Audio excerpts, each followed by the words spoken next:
ADC নির্বাচনকে কেন্দ্র করে রাজনৈতিক উত্তাপ ক্রমশ বাড়ছে।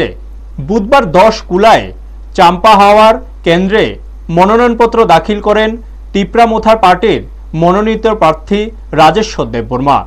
মনোনয়নপত্র দাখিলের আগে আমবাসা টাউন হল থেকে একটি বিশাল মিছিল বের হয়। মিছিলটি আমবাসা বাজারের বিভিন্ন পথ পরিক্রমা করে ডোলোবাড়ি আমবাসা ব্রিজ সংলগ্ন এলাকায় গিয়ে শেষ হয়।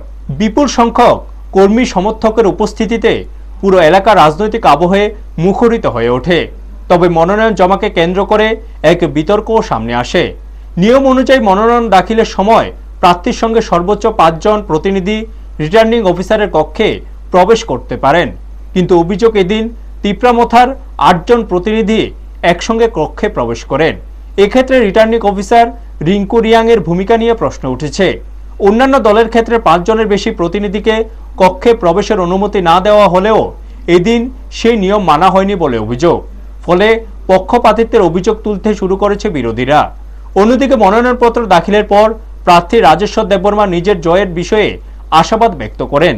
তিনি জানান, এই নির্বাচনে তার প্রধান প্রতিপক্ষ হিসেবে বিজেপিকেই দেখছেন।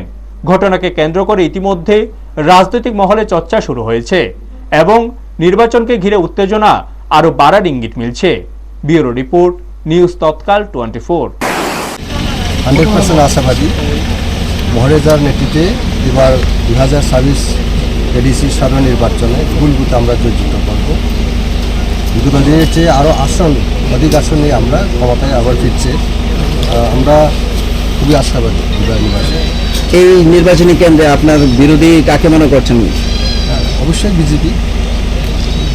কীভাবে রণকৌশল তৈরি করছেন? রণকৌশলের ব্যাপারে আমাদের দলীয় আলোচনা করে আমরা রণকৌশল তৈরি করব আজকের মধ্যে, এবং যত কিছু রণকৌশল করা এটা আমরা অলরেডি ফ্রেম করে নিয়েছি, যে শুধু অ্যাপ্লিকেশন করা অ্যাপ্লাই করার বাকি রয়েছে। আপনারা দেখবেন যে মানুষের জন্য আমরা কাজ করার জন্য আমরা অঙ্গীকারবদ্ধ, আমরা বদ্ধপরিকর। গুড গভর্নেন্স দেওয়ার জন্য আমাদের এবার নির্বাচনের প্রথম মূল লক্ষ্য।